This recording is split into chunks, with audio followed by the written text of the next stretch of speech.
Hi, I'm Brian, and I'm Allison. You have had to wear both hats before, haven't you? No. Hey guys, I'm Brian. And I'm Allison. And this is our life in front of the bleachers.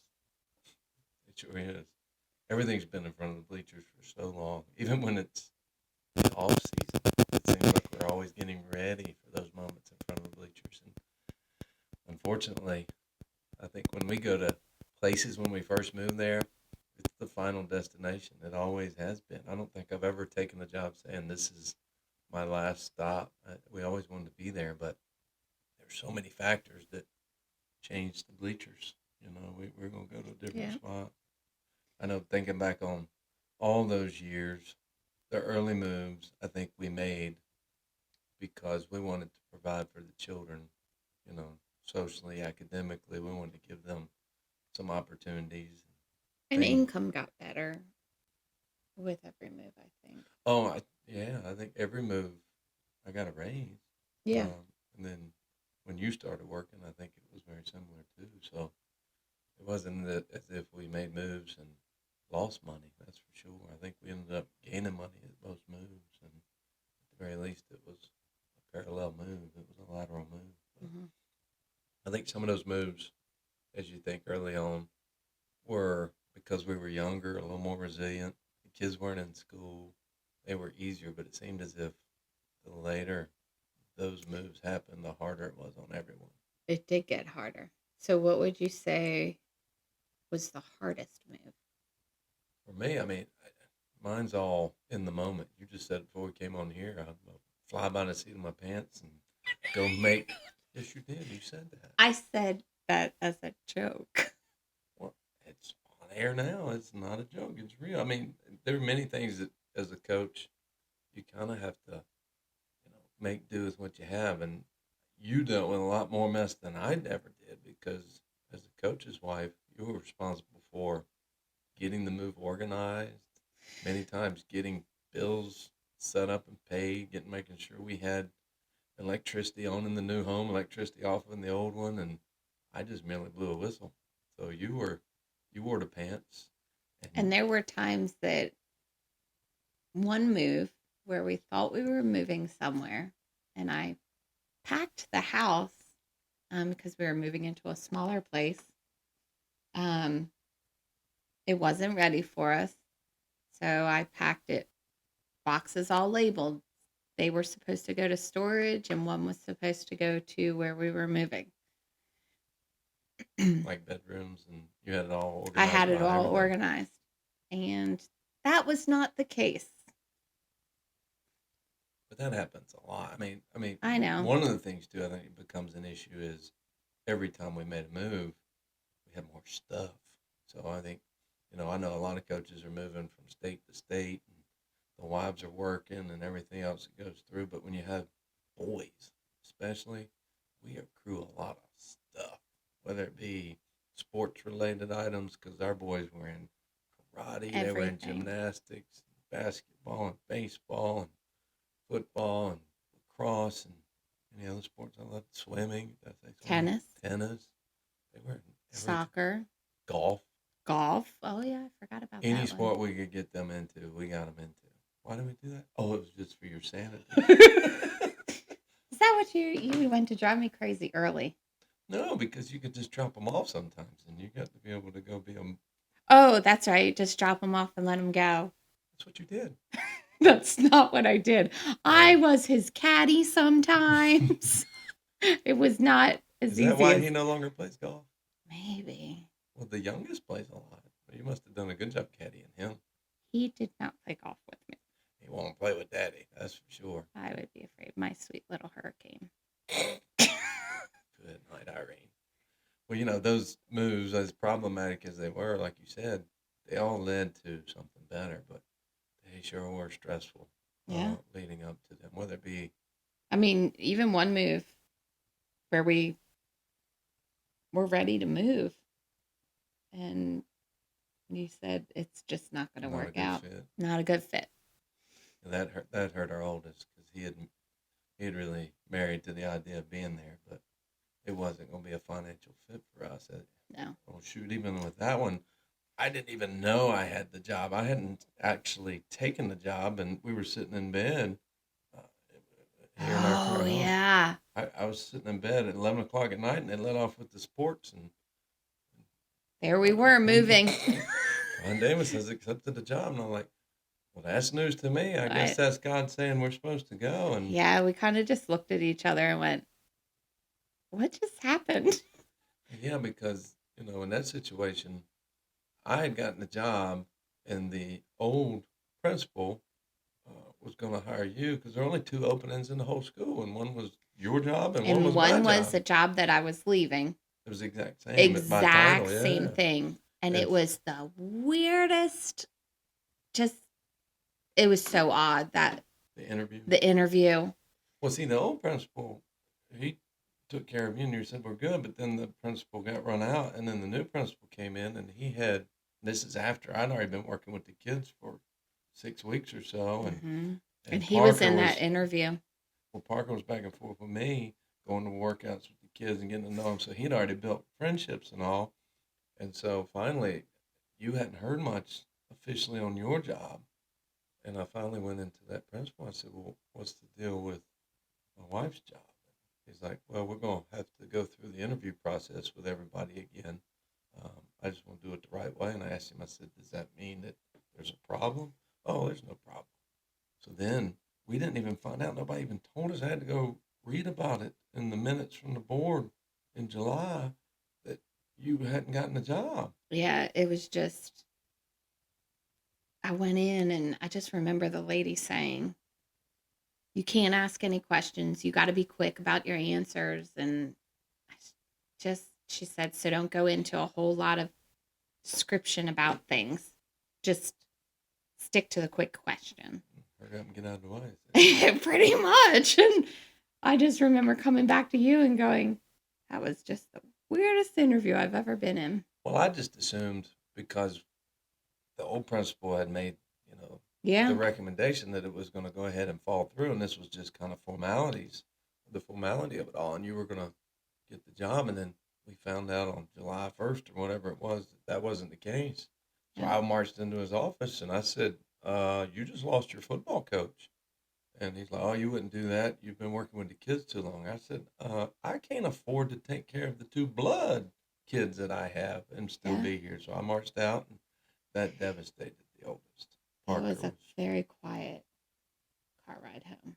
oh, yes, it was. It was very difficult because he was beat up pretty good because he had already, so excited to take on that new life and enter high school with a new mentality and everything. And we were going to be closer to family in a lot of places. So that move was really, really difficult in the moment. But what led to all that, even looking for the job, was even more problematic for him too. Because I go back a year before that, just so y'all know, most of the jobs that I can get as a football coach or have been able to get historically were jobs that nobody else wanted because I tried to become a head coach too early in my career, and I got kind of on that pathway that you're the builder, the rebuilder, and we kind of got marked as, this is the kind of job we're going to have, and we're going to build it from nothing and build it into moderate success. Sometimes we can't get over the hump, but either But way, you've done a good job.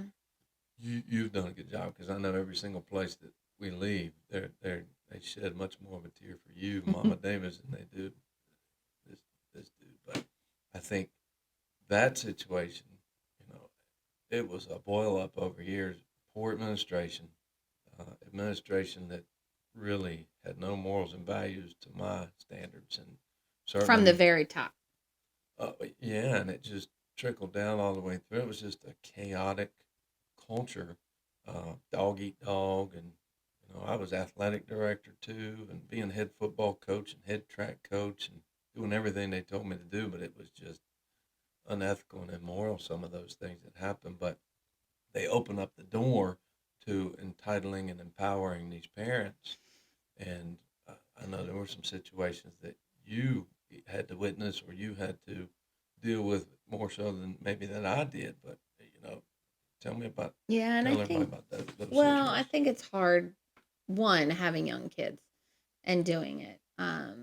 And I decided, I guess, from our first place when, we had, um, well, Parker was always a baby, so he was strapped to me. We would sit up in the press box. Just so Um, you know, he was on a college football sidelines watching games when he was 4 days old. Is that right? they both were. Hey, football is what my father was a college football coach, so Tate almost got tackled though. but that was in my very agile years. I saw it coming, and I was able to move the stroller out of the way. So, I had to hear about it. oh, it was nothing for me. I got him out of the way. It's good. He's been good at evading Phew. tackles for years now. Yeah. So, so it was always keeping them inside the fence line. Um, they're 4 years apart, so just so he would be able to stay the entire game, I kept him inside the gate, so inside the track. And we would sit in the end zone, and then the place that we're speaking of, I would sit on the sidelines towards the end zone. And I made it a habit of the boys were never allowed in the stands. Um, they Because it's just pretty weren't. rough, ain't it? It is pretty rough. It is pretty rough. And I knew That's why I used to wear the double headset so I didn't have to hear that mess. But I had to wear a muzzle. there's some rough ones now. Your husband is quite possibly the closest thing to an antichrist that you'll ever meet, based on what you hear in the stands, because he's the Yeah. dumbest sucker you've ever seen. That's for sure. Even when he's winning. And we've won a lot more than we've lost. So you would Well, think, it was that one game that we had a player, and I just remember, I mean, it feels like yesterday, and I can just say, oh, thank God his name was announced and he had a good play. Good kid, great kid. Um, but after that, the parent decided to come to me and let me know what he thought of my husband. And Tate was next to me and then proceed to go well, after you. he was fairly inebriated and spit was flying everywhere. But, I think those situations when, kids miss practice and excused, unexcused, to my standards, he wasn't a starter for us and he wasn't playing a ton as it was, but he got in the game at the end and they saw me, I guess, and it had been communicated that he wasn't going to play at all, I think, or whatever it was, but we were winning so much he got in the game. And I guess they took it as a slighted situation where his son was playing much less than everybody else, but he just came out there and belligerently came at you and threw some choice words, cuss words at you. And I know we Yeah. had a newspaper reporter that was right there that witnessed it all. He still writes about it to this Yeah, day. he just wrote about it the other week again. I mean, you Yeah, don't it like to just revisit some of those, but it does give you an indication that perspective sometimes is lost when it comes to blood. And we understand that. We know it because we had all those emotions too when we saw our boys play or if they were doing anything. We wanted them so much to do well, but I think we had enough perspective because of coaching, because of our struggles, that we weren't going to go over the top and recognize that the people who are coaching them and working with them, many times they're volunteering their time. They're certainly not Mhm. getting paid a lot of money, but more than anything, they're human. And we didn't want to treat them poorly. But I think for some people, they lose perspective totally, and it boiled over, and that man ended up getting arrested on his way to trying to assault me, and you were Yeah. trying to get the police, I guess, to keep him from doing it, and all this, that, and the other. But Yeah. and we won the game. Just We, so you know, we won the against game. a team that we weren't supposed to beat by any stretch. We beat them pretty good. So then, that boiled up into another week. That same group of parents that had been, And you can hear everything um, on the sideline. on the sidelines. You can pick out specific people, certain voices. It does carry to the sidelines, and that's, you know, Well, I think it affects you more than it does me because, I being in the heat of the moment, I say things to officials, I say something to coaches, I say things, you're but is so kind to them. that sarcastic? Maybe. The officials and I have this unwritten rule. You do. They know that I'm gonna say what I need to say, but it's just more of a catharsis. I'm just releasing it. Ain't real, but it's more me fighting for the kids or whatever for the moment. But regardless, I know in the heat of the moment you say things. I don't cuss. I don't do all those things, Mm-mm. and I think there's sometimes people would rather me cuss because it might be easier to swallow. But It was always a written rule in our family that if you have never heard Daddy say it, we don't repeat it. well, that's not to say I've never done it now, because when I started coaching, Well, but they weren't. but see, I didn't know any better because I thought being the son of a college football coach and having played college sports, basketball and football, I thought that's That's kind of what it what it was. was. And And it's I know when Parker came in the world, uh, I read in the yearbook they willed everybody else in the basketball program good memories with Bobby Knight, calling me Bobby Knight. So, uh, well, maybe that's where Tate gets it from. where you get what from? Bobby Knight. He does have that. He did, didn't he? Because he would throw a fit on those things. But I think reading that and then thinking about, I wouldn't want my sons, cussed at doing all those things. So I made it a Mm-hmm. vested effort to not do it anymore. But that doesn't mean that I'm perfect by any stretch. But I do make sure that's at least who I am to try to keep control. But those parents, they couldn't do it. And then I remember it was a couple weeks later, Is same that when we season. got the phone call? No, a couple weeks later, same season, we're playing a team that's ranked in the state, and we end up beating them too. And after the game, they're cussing me up in storm because their baby didn't touch the ball enough, and it was a black-white thing. The white kid didn't touch as much as the black kid. I didn't care, and I still don't care to this day, and I really don't pay that much attention to it. But in that instance, I guess he touched it just what I don't even know. But anyway, so they were cussing and belligerent, and the principal just kind of laughed about it. So after the game, there was a truck that was parked blocking my truck or my car into my parking spot, and all of us coaches got done doing the laundry, and we were getting ready to leave, and walked out. And there it was. It was, I guess, their truck. It looked like it for sure from afar, and they're just sitting there screaming out, you know, you're this, that, or the other. Negative, negative, negative, negative. So we go back into school, and coach is like, you need to call the police. I said, no, just let it calm down, let it die down. We came back out 15, 20 minutes later. We didn't have the same technology back in the day. So I don't even know. We had cell phones, but it wasn't the same. And then going back to way back then, all we had were pagers. I don't know what I would have paged you. Said, I don't even know how you'd page anybody any message like that. Be a little bit late, but regardless, we came back out 15, 20 minutes later, and they'd gone. So my assistant coaches were, Coach, we're going to follow you home. I said, nah, it's over. It'll be good. Nah, Coach, we're going to follow you. So they follow me, and sure as shooting, we pull up into our neighborhood and pull into my driveway. They're sitting right there in the front yard with a shotgun hanging out the window, calling me all kinds of expletives. Yeah. And then the next week after that, that's when the phone calls happened. Yeah, because we again technology. We had a landline, and Parker answered the phone, and it was a realtor. But we weren't home, were we? Because he was in like seventh grade then, Yeah, yeah. he must have answered it because He answered it. I guess he was home. Must have been somewhere, but he came and he was upset because he thought we were selling our house. well, he Because didn't talk to me for days. no, And I didn't know why. And we are going to go to playoffs, and I think it was the Thursday night before we are going to playoff game. I finally went to his room and said, Parker, what's wrong? And he just broke down in tears. Why didn't you tell me we're moving? I was like, we're not moving. What are you talking about? Yes, we are. You're lying to me. Buddy, I said, I'm not lying to you. I'm not moving. And then that's when he said, yeah.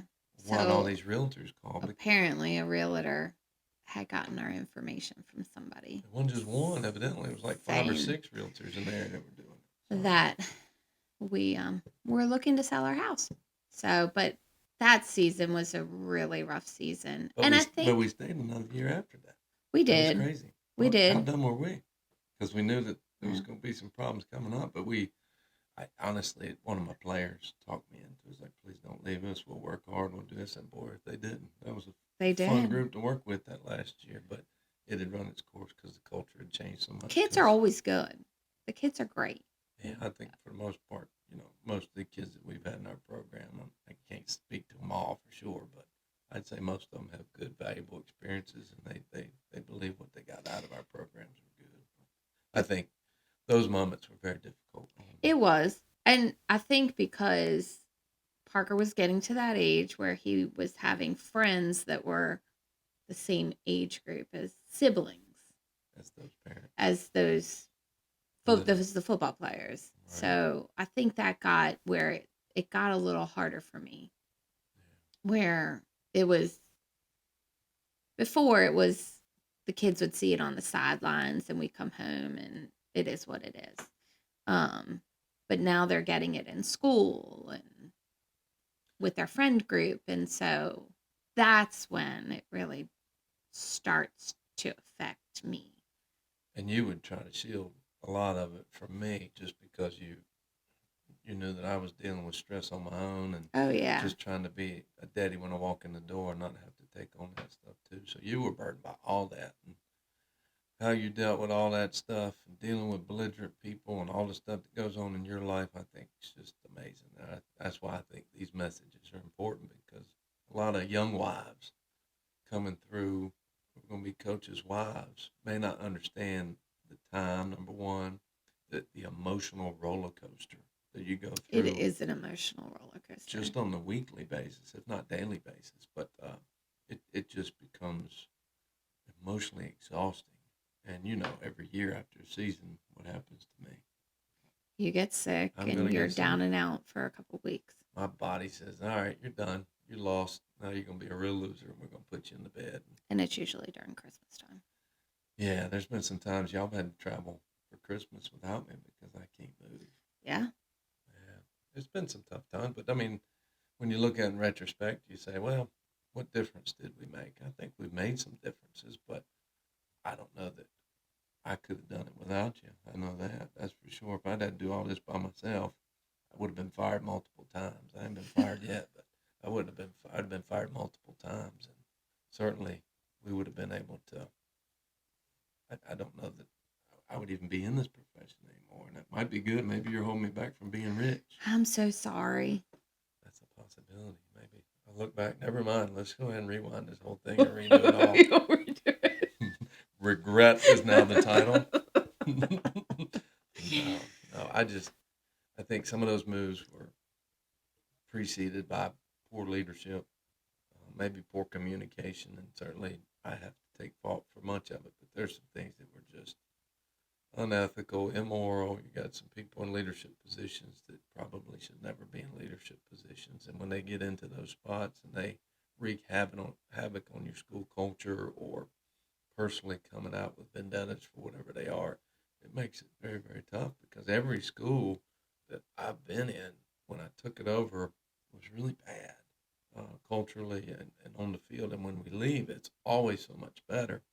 And there's sometimes you rub people the wrong way, and it's not, I don't think it's many times intentional. It's just this is what we have to do to be successful. And if you're Mhm. not willing to do these things, especially in these places where you have to work extra hard, because I've been the offensive coordinator, defensive coordinator, special teams coordinator, all on the same team for so many years by myself, and then get some coaching help, and you want to keep them, and you want to be able to do the things, and sometimes they don't do it because their wives don't want them to take on all that stuff. So you're hoping you can be the role model for many of these women to say, you know what, it's going to be hard, but we look back and we smile and we go to the beach now. We have good times on the boat. We look Mhm. forward to some times that we can spend together and not have that stress. But I don't know if I'd have done it any differently. I take that word regret back. I regret using the word regret.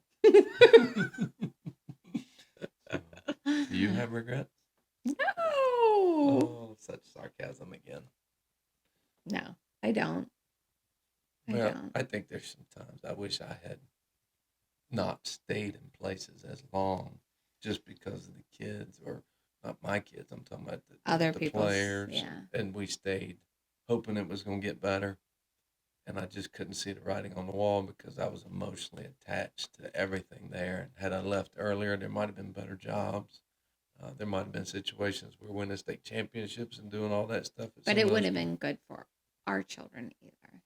I don't No, because think. all the moves we made had to be, our oldest had to have lacrosse, so we had to find schools that had lacrosse because he loved it. Ended up playing in college at Division I level, and he loved lacrosse. And then our youngest loved everything. It didn't He's matter; he a just wants to play. try anything. Yeah, That was his middle school. I yeah, will try whatever. he did. He loved it and had a good time doing it. And he was a social butterfly.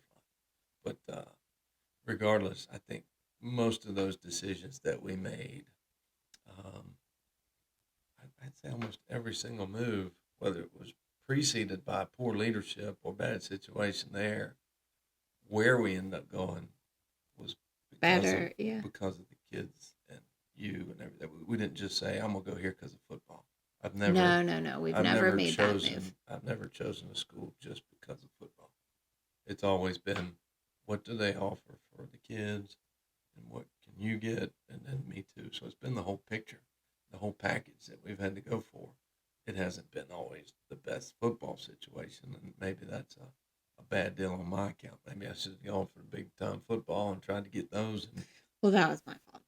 no, I didn't say that. I'm not going to say that. But no, I mean we've done some situations. We've gone through some things. And it's okay. We look back and it is what it is. But regardless, I think that we wanted to do right by our kids, and they seem to be doing pretty good. So I'd say that I want to live their lives. tell me about it. I mean, we're still working, and they're having a gallivanting time and having some fun doing what they do.